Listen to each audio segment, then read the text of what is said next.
Welcome to this week masterclass. So today we have the presence of Ibironke. She'll be handling us on what is software testing. And please, as a reminder, please let's reach out to our team members and our colleagues to please join the session. Ibironke, please, are you ready for us? Yep. You can go ahead, please. You have the floor. Hi, good evening, everyone. Just to help with this session, I would appreciate if I can just get some yes or hello, just for me to know there are other people that are hearing me. So, can anybody hear me? Hello. Hi. Hi. Yes. Okay. Hey. Hello. All right. Thank you. Awesome. Oh boy, what did I just do? Shoot. Okay. So, thanks for that. Um, just as rightly shared, I'll be talking briefly today on what is software testing. And it sort of look like a very basic topic. It simply means that even though I'll be talking about the most basic, if there's any word like that, the most basic topic, I'll also not be addressing it as just the basic ones. Because I mean, anybody can go on Google and check what is software testing, and you just see one definition on Google that talks about checking for bugs and stuff like that. But today I'll be talking more about what testing really means, both to every member of the team, every member of the tech team, and also to someone who is not testing savvy already. And I'll be majorly touching some pain points that goes on that when you're talking about software testing, so that we don't live in the mindset of I know what software testing is. It's not just to check for bug, but we're talking about what is really meant to do software testing. And I believe that probably at the end of this session, either as a test professional or as a tech professional generally in the team, we'll be able to have better understanding of why software testing is, what mainly it is, and how our part should be played in software testing. And yeah, I'm definitely not using 1.5 hours. I think I'm using 30 minutes at most, but let's go. Yeah, so the question of software testing in my introduction, or yes, in the introduction I shared with Mark, and once again, by the way, thank you so much, Mark, for this session. In the introduction I shared with Mark, I had written that, of course, RPSL is a fast-paced environment. Every day, every time we want to go live, we want to go live. Sometimes we skip testing. Sometimes we test, but not as it should be tested. Or, AKA, I want to test my thing and let's just go. I've tested it myself and it's fine. Let's go. Um, it's a temptation that comes with a fast-paced environment. From the moment there is a word called agile, testing has been a victim of agile. And the truth is that we can all test. We can all say we can test the functionality of an app. But the truth is, does that make you a valid tester? Definitely not. There is a responsibility, there is a role that ensures testing is done. And even though the title seems like the name of the role, it's still not the same purpose as it is when you actually go ahead and test it yourself, if you are not a tester. And also, even as a tester, there is a way you test that doesn't qualify you as a tester. So good software testing, like I said, is very intellectually challenging. It requires process, critical eye, and a creative mindset. So what is really software testing? I'm not using the Google definition in all of the things that I wrote here. I'm actually using definition based on experience and based on what it actually is. So I would define software testing to anybody as the process of ensuring product quality for customer satisfaction. That for me is what software testing is. Whether you're looking for 500 bucks or you are um, troubleshooting, or you are debugging, or you are logging issues, or you are fixing a problem, software testing is a process of ensuring product quality for customer satisfaction. So whatever you are doing, if it is not to ensure the quality of the product, if all you are doing was just to check if this pass or fail, then you're not dealing with software testing. You're only checking. And a lot of word we can use for that. We can say you are checking. We can say you are verifying. We can say you are reconfirming. We can use a lot of words or you're actually not testing, because two things has to be involved when you are testing. It has to be the goal of ensuring product quality, and it has to be towards user satisfaction. Those are not for the purpose of going live. If all the essence of you checking is for go live, you are not testing, you're only checking, right? So aka I've tested it, let's go live. It does not cut in if you have not ensured quality on that product, and if your customers are not satisfied. Unfortunately for you, your testers are your in-house customers. So if they are not satisfied and that product does not carry its quality, then you have not done software testing. The purpose of testing, like I mentioned, the real essence is two things: to ensure product quality, two, user satisfaction. A user can be satisfied through two things: the experience on the product and the usability of that product. If that product is not usable, no matter how beautiful or how fast the market you were, if it is not usable, it is not usable. Your app will be uninstalled as soon as it was installed. I was saying it one of these days because I really want to get to the data team to really see what is going on at the backlog of our application. And like I always tell as a product manager, please don't go to your data team if you're not ready to see the sad story. Working with one of the data team in one of a loan company I was working with, what I realized that, oh yes, we had upon launching of the application, we had like just in one day, we had close to 20,000 downloads. Mogai, before the end of the month, as much as we had that large volume in one day, by the time we check users that are actively using our product, they have been slashed by 70%, and we are just 30% actively using our product. So it is not about the number of time you go out. It's not about how quick you get live. It's not about how quick you fix issue and push it live. It's about the experience and the usability of that product. It's not, no customers actually cares about the lines of code you have written. In fact, they don't even care how many bugs you have identified as a tester in the app. If it is not usable, if the experience is not smooth, they will uninstall it as swift as they install it. So testing is actually not about the types of testing you did, either as a product manager or a developer or a DevOps person or a tester. It's not about the techniques. It's not about the method. It's not even about the tools you use. It's not about testing is not automation. Neither is it manual.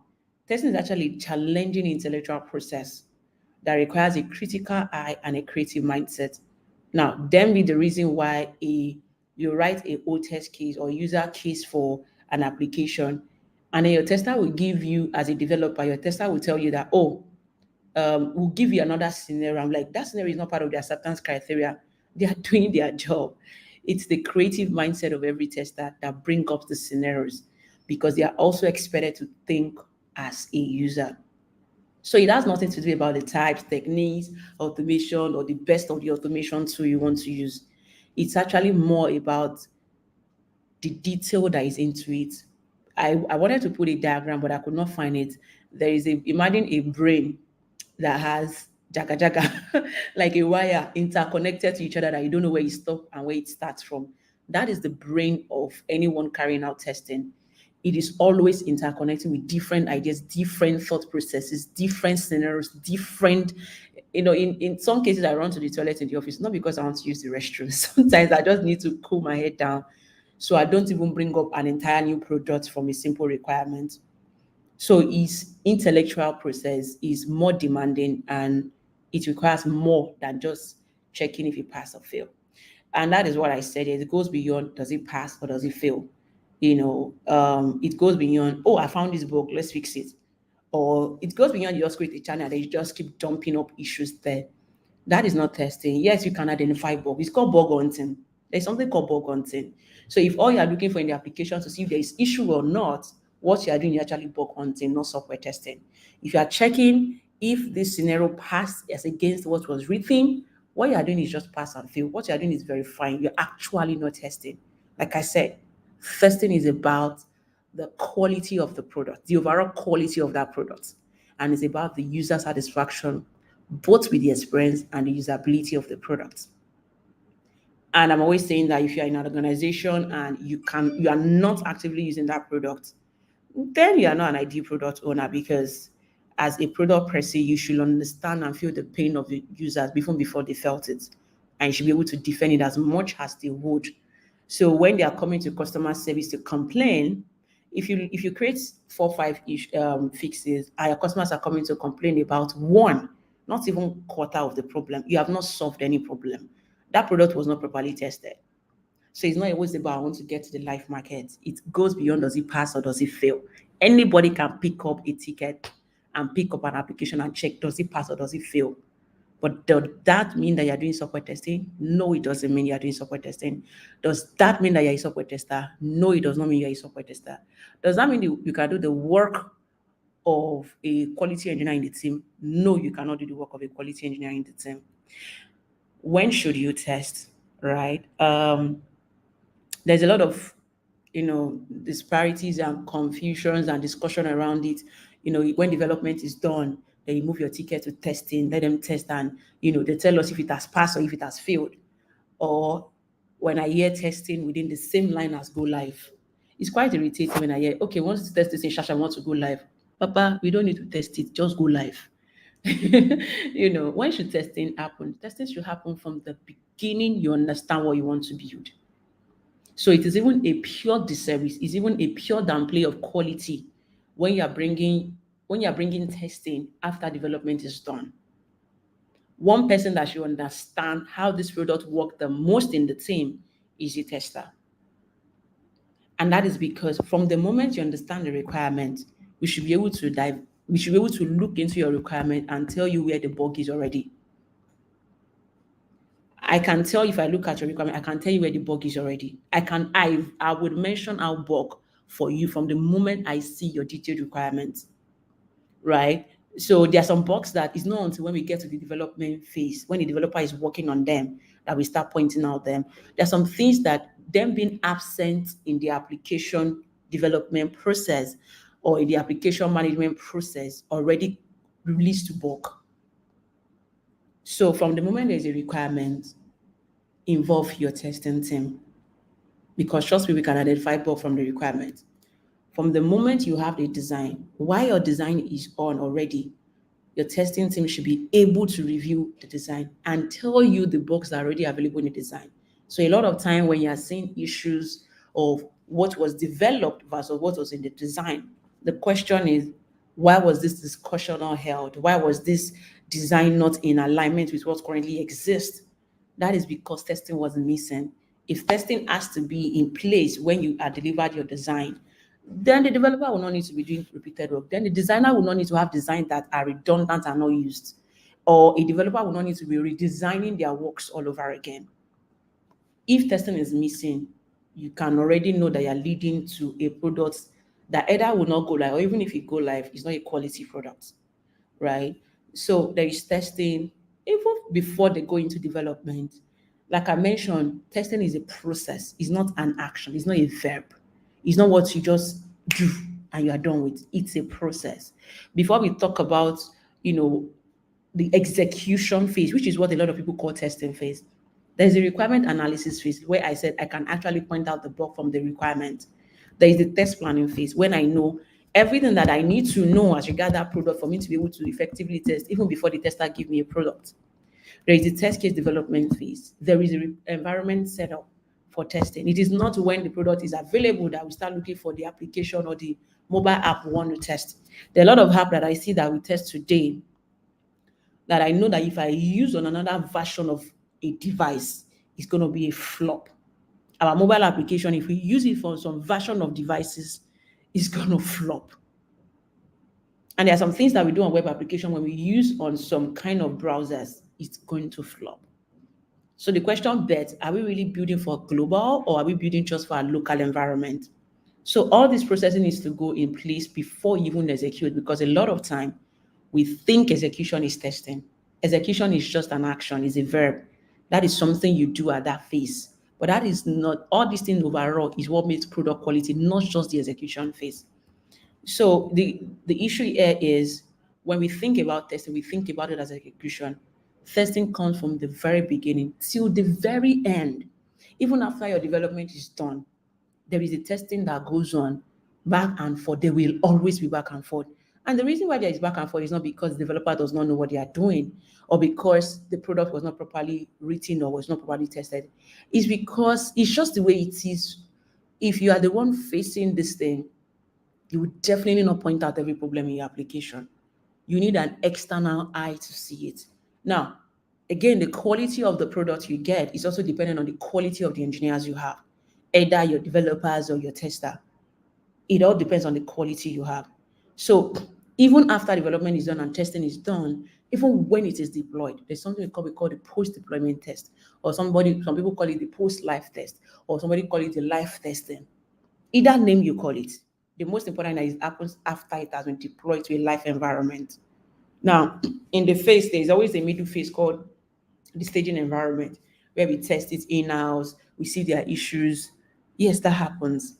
We also do what we call the UAT testing with the PMs and other people. Yes, testing happen. But even to the very end of deployment, testing must still happen. So you cannot really say testing should happen when development is happening, or AKA because we're in a fast-paced environment, we just need to go live and not bother to test it yet, or somebody else will just test it and just go live. Again, it all depends on what we are trying to build. Are we trying to build a global product? Or are we trying to compete within the local market? If all we are doing is within the local states that we are in or within the local environment, yeah, it's fine. But if you are trying to use an application that would automatically scale or can be used by anybody in any part of the world, then we have to involve testing from the very first stage. And even in the most fastest paced of environments, testing cannot be skipped. Now, testing automatically is not 3/4 of development time. Like I said, testing is not execution. It is just a part of the whole testing flow. Execution is just a part. So if you have developed an application, or let's say a developer has developed an application for 6 days, for example, it will not be by magic.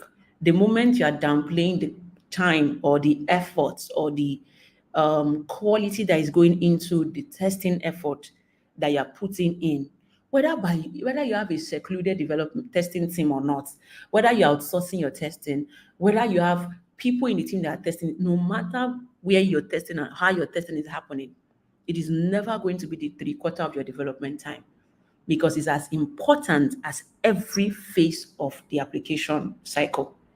It is as important. So it is not that, oh, because it was developed in 3 days, automatically it should be tested in 1 hour. What we are talking about at that point, anytime I hear that, I believe we are talking about the execution. And if all you are talking about every time is about the execution, then you are not in any way vying for a product quality. Who should test? Yes, over the time, working within the team, we have seen different scenarios of different people testing the application and verifying that it should go live. But the question of who should really test? Should it just be tester that test? Should the developer should just test the app? Or should product manager or project manager or should business owner test the app? Or should business analyst test the app? The truth is, every single person is expected to test the products because quality is everyone's responsibility. However, that does not automatically make you the product quality engineer if you are not if it's not your responsibility to do software testing as a role in the team. Well, it's mostly called product quality engineer globally, but I think within Nigeria we are vast with software tester or QA. Yeah, but it's actually called a product quality engineer. So because you test the application does not make you a product quality engineer. Everybody tests, we all test, but the difference is our intent. A product manager will mostly test an application because they want to go live or because they want to verify that their requirements actually pass. A developer wants to test to make sure that, okay, what he has done is actually working as it should be, as in a requirement or as they have intended it to. But it's different from the way a tester will test because our intent differs. My goal is to see that as much as I play with this application or this application, it looks good to the eye. My goal is to break the application. Sorry. I mean, unfortunately, every tester has a very dirty responsibility like a police. Our role is to tell every developer that their baby is ugly. In fact, how do you want to say it that somebody's baby is ugly and it will sound beautiful? There is no way. It will always sound as though, I beg, I beg, I beg, I beg. But yeah, other soft skills can help, but intent differs. Everybody must test. Everybody is expected to. A UI UX person is supposed to test their work and see that it is fine and see that it is good to go, is usable. The interaction, the experience is smooth, right? A product person is meant to test it. A developer is meant to test. In fact, external users are meant to test. Customer service are meant to test. Business owner are meant to test. Business analyst is meant. Everybody is meant to test. Quality is everyone's responsibility, but that does not make you become the product quality engineer because our intent differs. The intent of a product quality engineer differs from you. Everybody has the reason why they. Now, of course, I'm not expecting every company to be Microsoft that has almost as equal number of developers as their testers, but I'm expecting that um, the value and the effort we put into testing should be as equal as what we put into development and managing of that same product. It's equal responsibility, it's equal effort, it's equal value to the product. And that is why you see most companies, like someone like Paystack, will do tell you that their product is quality led. It's not, their team is not product led, their product is not product led, it's not engineering led, it is quality led.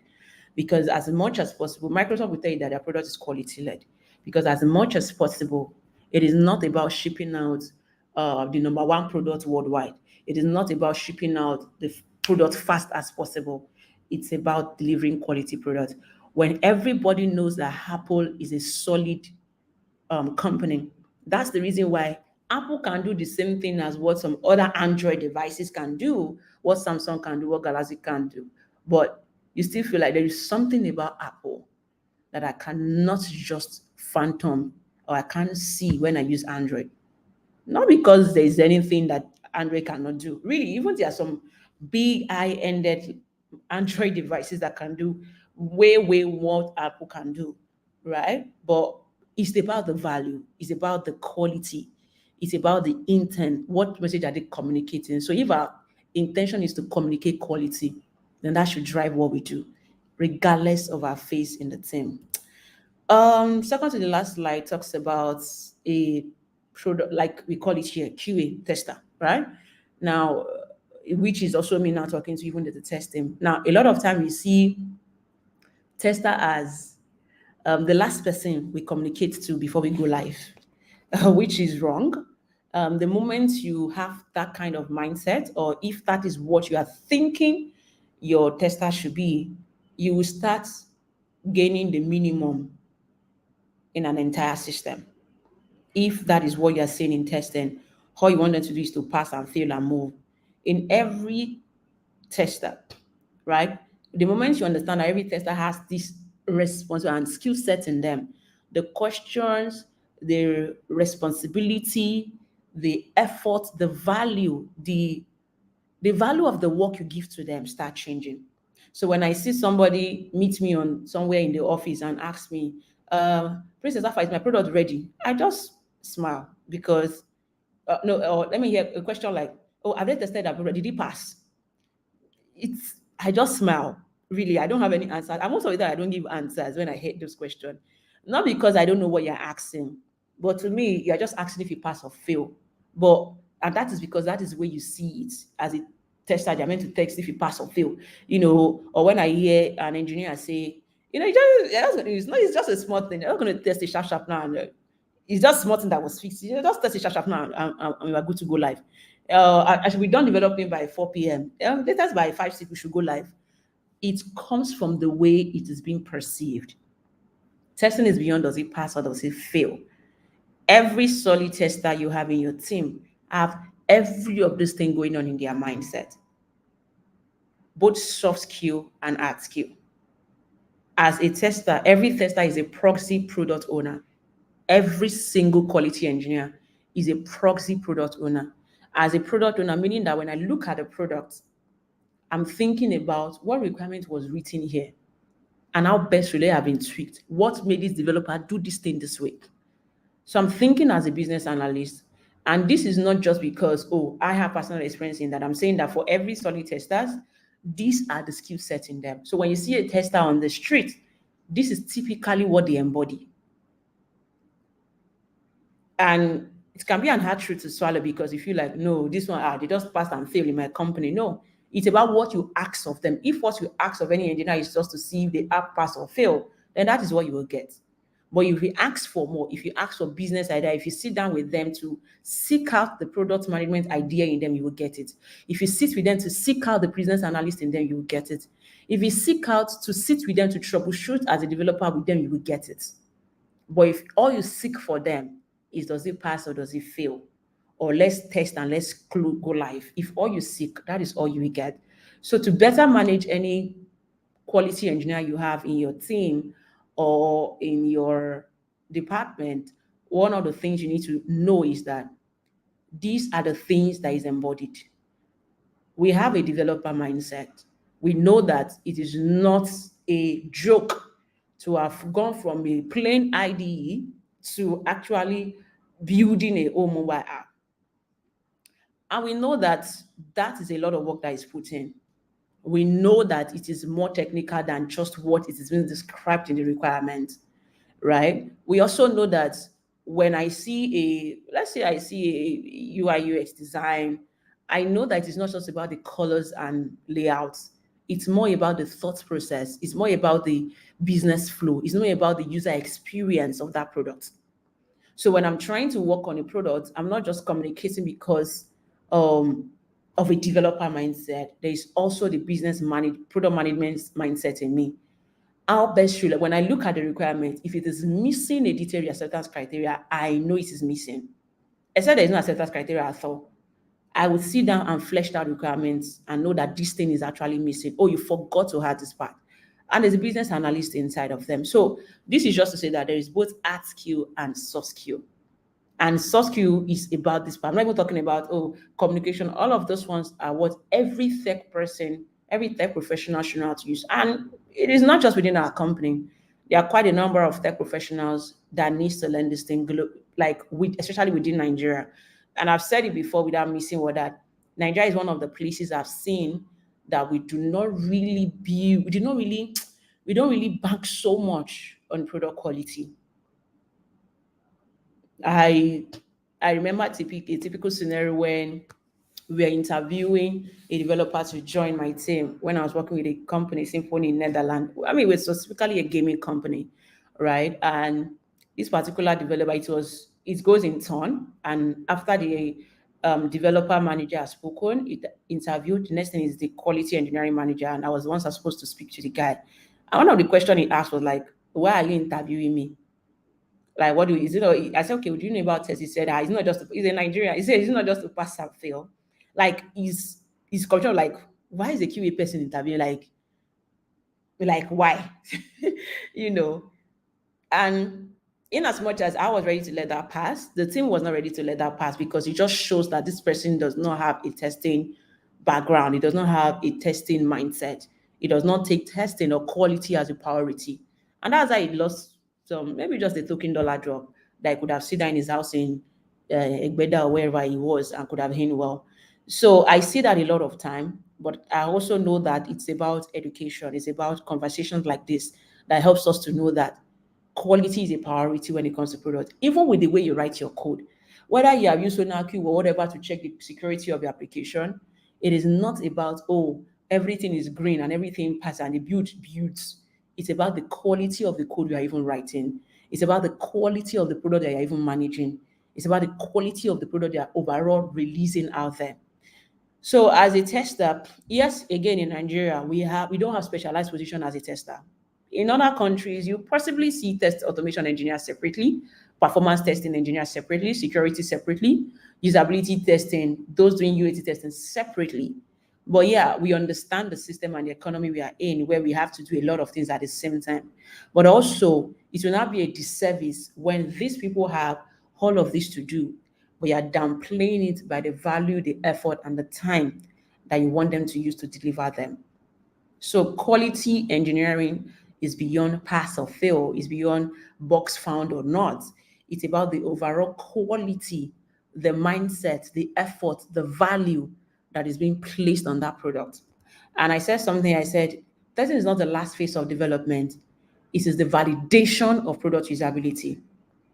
So it is not the last thing you do because you want to go live. It is not, you have had your meeting, you have done your work, and then you just say, okay, we're about to go like this evening. Where is the keyway person? Oh yeah, come and check it, sharp, sharp, and go, right? It's not the last phase. It should be all along. I can tell you that you see a whole world of change if we change our mindset and we change our approach on the way we involve testing at every phase of our work, even before we get to the point of going live. And testing, like I'm saying, is not just to bring a tester from the middle of requirement gathering alone. It's about, as a designer, are you testing what you are doing? As a developer, are you testing what you are doing? Even as a tester, yes, are you testing your work well? As a product manager, are you doing your UAT testing? All this testing has to be involved as long as quality is what we are gunning for. And I think this is the last slide, if I'm not mistaken. If you don't like testing your product, is as a product owner, a business owner, a product manager, a developer, whatever you are, if you don't like testing your product, most likely your customers don't like using your product either. Because the moment I open an application, maybe because I'm a tester, and yeah, I mean, to my family as well, when we sit down at home and they open our application, maybe because I've also rubbed off on them, they just be like, who send these ones to release products? This product is not even ready. And before you know it, as we are talking, they have pressed it down for like 1 second and they have uninstalled the app.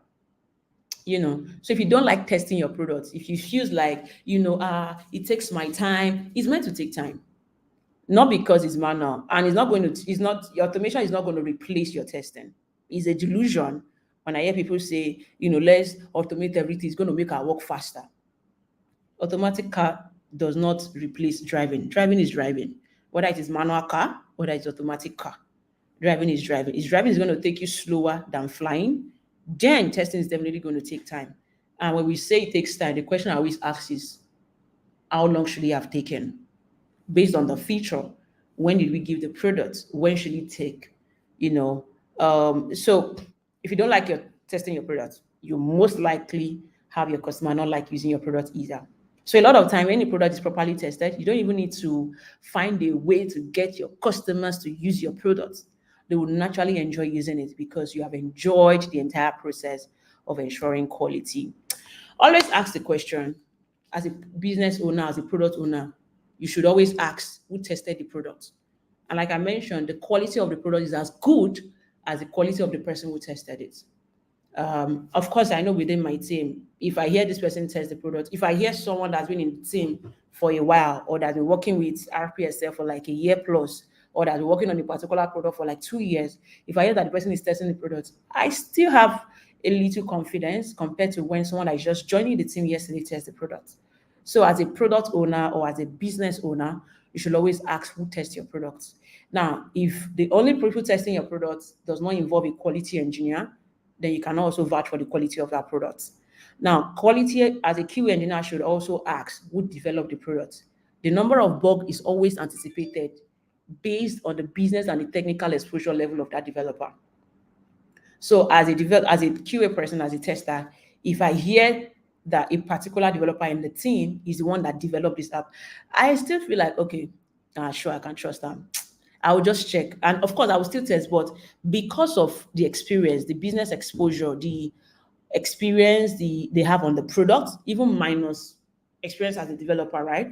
Experience they have on the product, the business exposure that they have to it, it sort of make me know that, okay, I really don't, there's some petty basic thing that I don't even need to struggle myself on.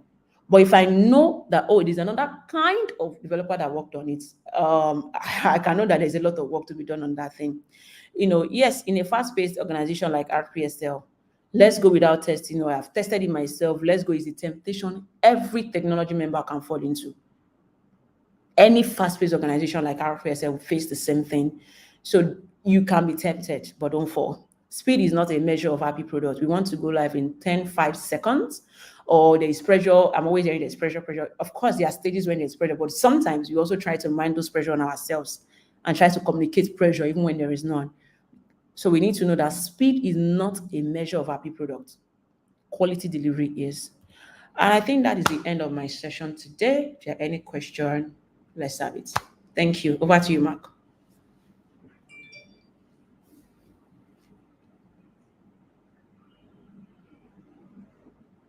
Can anybody hear me? Yes, we can. We can hear you. Yeah, we can hear you. Okay, is Mark on the call?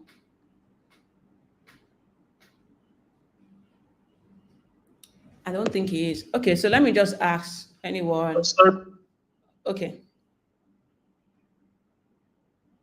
okay, I can't hear Mark. So if you have any question, you can just. Hello, can anybody hear me, please? Okay, now we can hear you. Sorry, my it's raining heavily over here. That's my network is actually messy right now. Please contributions, please. I'm seeing somebody's hands up. Joel, please go ahead, please. Contributions, please. Contribution or questions, actually. Yeah, Joel, you can go ahead. Okay. Yeah. Good afternoon, everyone. My name is Joel.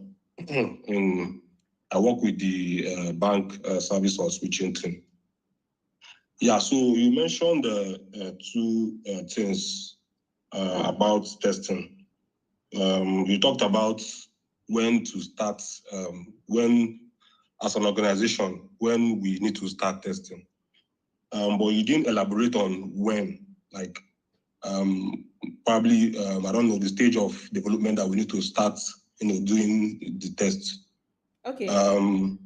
Then you also talked about that for testing, what testing entails is not basically about negative testing, right? If testing is not all about negative testing, then what does it entails? Because I believe that for you to test what a developer has done, I believe what you should be looking for is those maybe bugs in the system, flaws in the system, what the developer is not probably doing right, anything that is not following the business process, or what basically anything that's not following the business process. And for me, those are negative scenarios. Those are kind of negative tests. So if you say that testing is not, you're not testing to, get to see those kind of scenarios, then what is testing all about?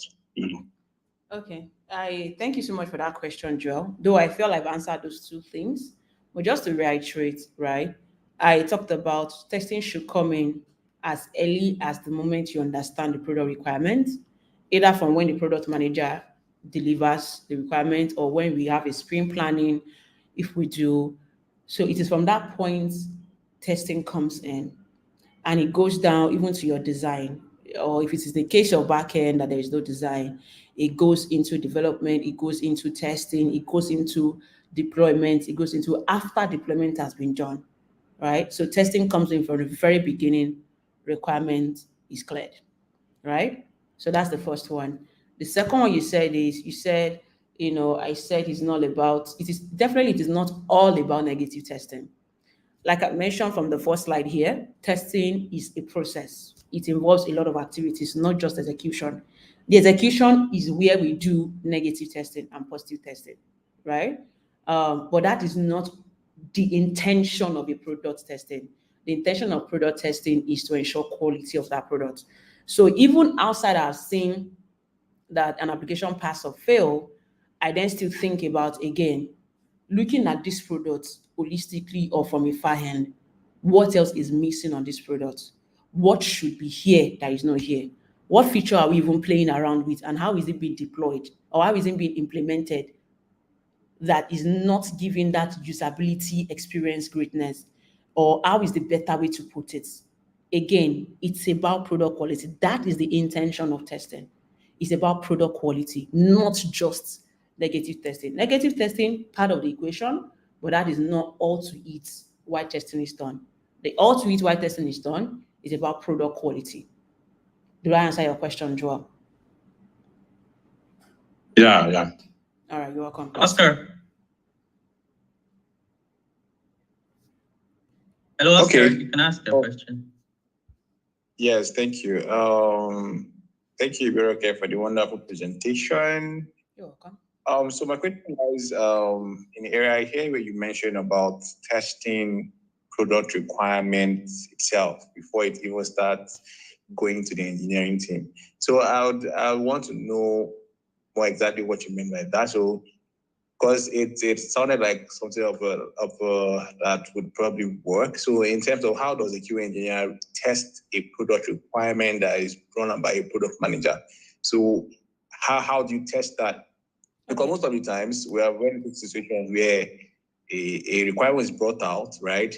The engineer goes and probably develops. Then we get an iteration.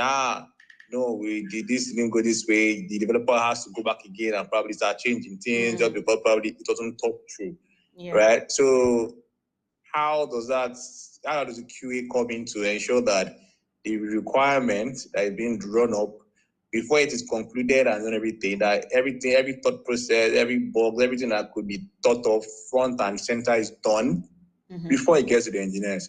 Awesome. Thank you for that question, Oscar. That is done. That is what requirement analysis is talking about. That is the testing phase. That is the testing that goes on at that requirement document, requirement analysis. In the course of analyzing a requirement, what you are doing is that you are using it to determine the needs and the expectation of that new product. Now, that is when you also see what is missing and what should have been added. That is when to achieve this is about communication with the stakeholder that is involved in these requirements, right? Typically, how does it happen? We call something sprint zero, where I'm coming from.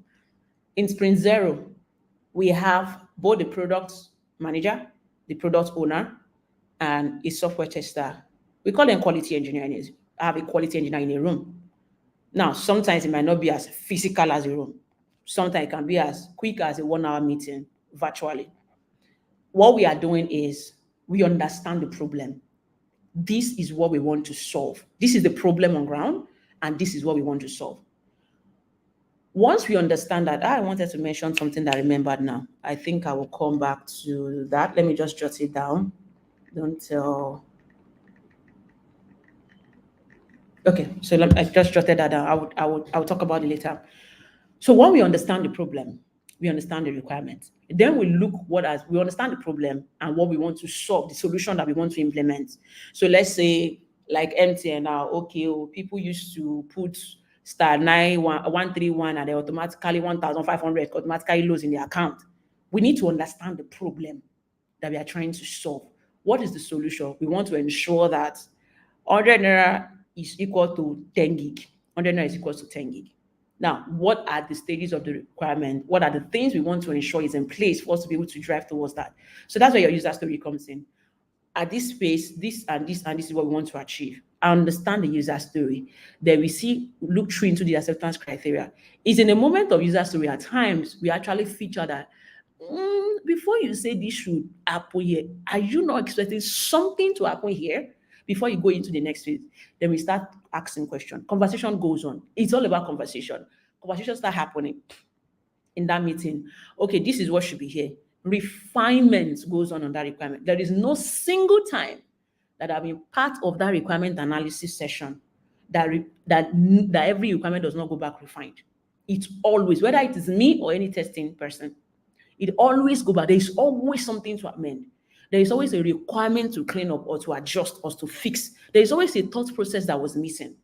When we identify that, we go back to fixing in the product manager, whoever is on seat, goes back, sit down there, edit it, look through the thought process. In some cases, I'm a very more diagrammatic person. So I have my, what's it called now? This diagram tool that I use. It can be BPM, MN, or all this thing that we use to draw.io and the likes. We use it to draft the whole user story so that we can really see where there is a bottleneck and then we flesh it out. When we have done fleshing it out, we resolve any conflict. Okay, if we want to link to a third party, what is the blocker with this third party? Do we need some test account information for us to be able to do this? Then the right requirement from that third party is being asked at that phase. So it's not that when you start developing, you now realize that, we need to talk to Paystack. We need to get their test data. Those things are fleshed out at that phase, right? Expectation is redefined. Conflict in requirement is being resolved.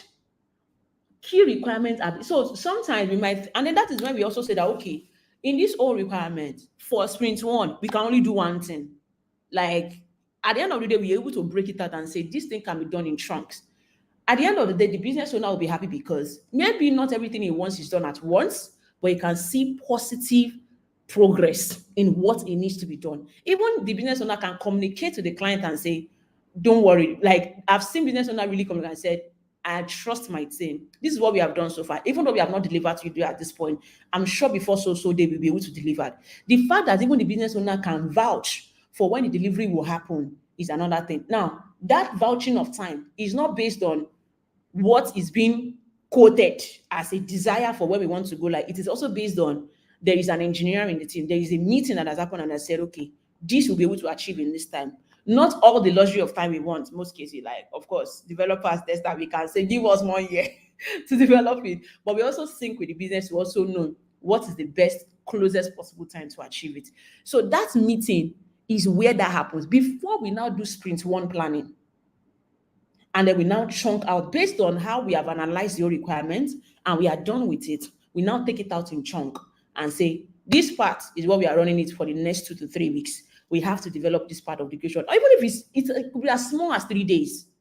It doesn't have to be in weeks. It could be as small as 3 days. But because we have been able to resolve all these blockers, we are able to run. If we say this thing can be achieved in 3 days, trust me, it can be achieved in 3 days because there is nothing blocking anybody again.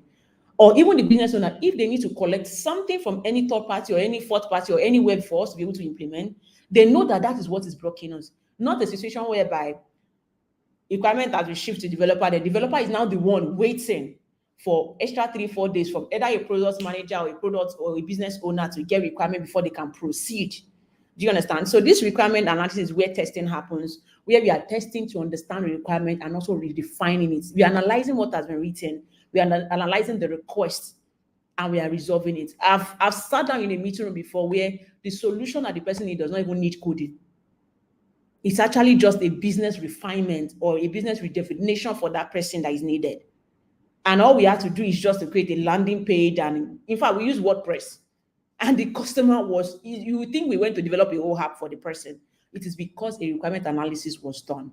So yeah, that's the phase I know that's how I've been part of it so far. And that's how I know that we can redefine requirement, test it, and be sure that it is good to go for even development to start. I don't know if I answer your question, Oscar. Yes, thank you very much. That was excellent. I hope going forward, we just, incubate all you've done into our own work process to so that things can be much more easier for us. Thank you very much. You're welcome. Any other question? McDavid, did you have a question?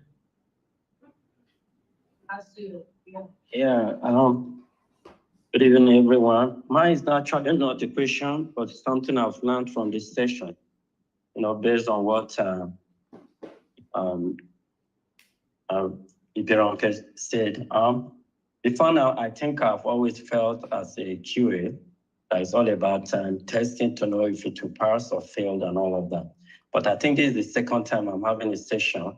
We heard that she kept emphasizing, as a tester, you should also realize that you need to go beyond that point to also find that bug, and which is key.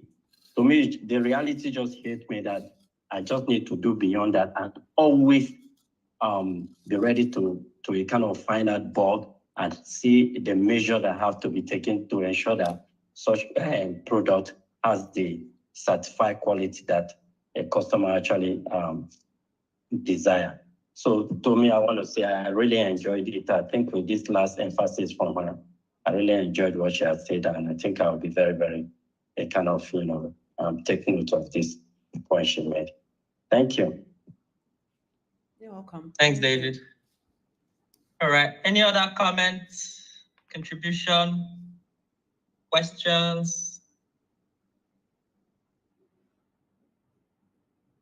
If there's none, thank you, Ibironke. Thank you very much. You've exposed us enough to what we already know about testing and what we don't know about it.